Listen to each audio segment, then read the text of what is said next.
খুব সহজ পদ্ধতিতে ঘরোয়া উপায়ে আজ তৈরি করব আমের আচার। Welcome to my YouTube channel আর কুক হাউস।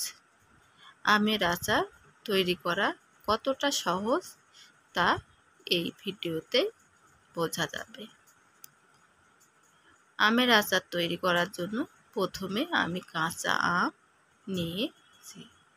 আমগুলো খুব ভালো করে 2-3 বার কষলে কষলে ধুয়ে নিয়েছি। এরপর আমের বোটা ও খোসা ছাড়িয়ে নিই।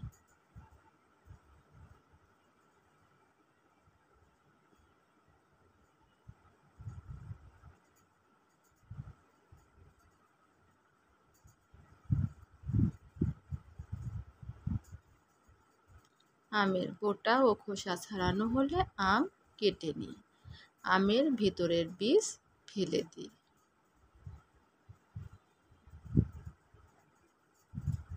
এই বীজ থাকলে আম তেতা লাগে, তাই বীজটা অবশ্যই ফেলে দিতে হবে।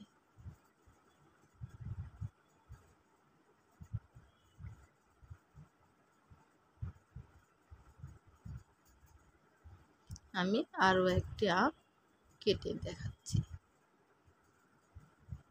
একইভাবে সব আমগুলো কেটে নিয়েছি।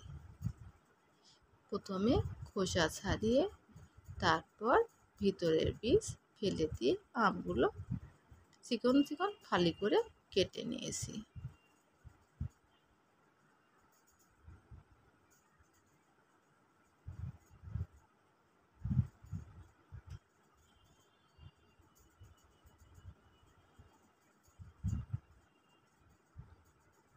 এরপর কড়াইয়ে সামান্য একটু জল দিয়ে চিনিগুলো জাল করে নিই।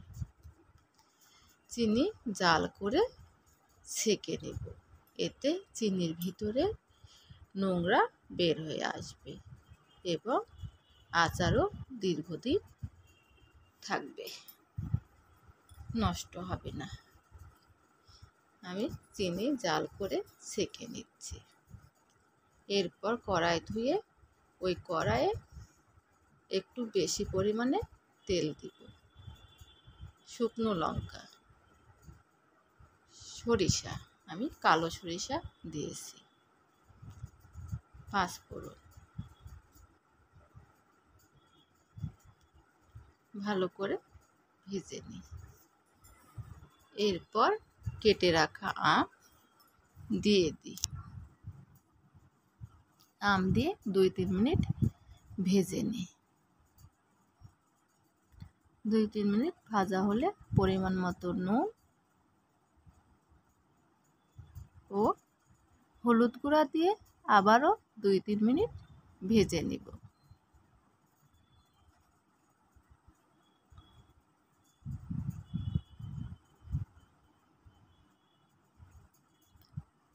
দুই তিন মিনিট পর আমি চিনি শিরা আমের মধ্যে দিয়ে দিব।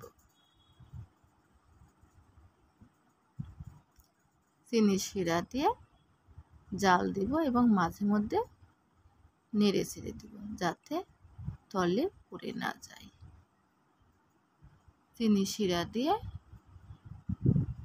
অনবরত নাড়ার প্রয়োজন নেই, মাঝে মধ্যে নেড়ে দিলেই হবে।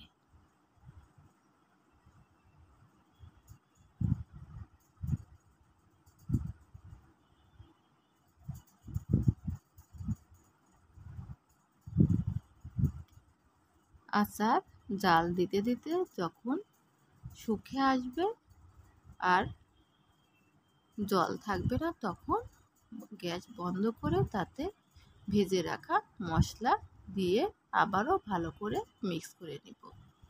আমি আচারের জন্য একটি আলাদা মশলা তৈরি করে নিয়েছি, যাতে ছিল মেথি, মৌরি, জিরা ও ধনা। সবগুলো ভালো করে মিক্স করে নামিয়ে নেব। তৈরি। এরপর আচার ঠান্ডা হলে তা কাঁচের জারে সংরক্ষণ করে রেখে দেব, এতে আচার ভালো থাকে। রেডি। বাই দ্য ওয়ে, আজ এই পর্যন্ত। দেখা হবে অন্য কোনো দিন অন্য কোনো ভিডিও নিয়ে। সবাই ভালো থাকবেন। আমি আচারটা ঠান্ডা করে কাঁচের জারে রেখে দিয়েছি। বাই।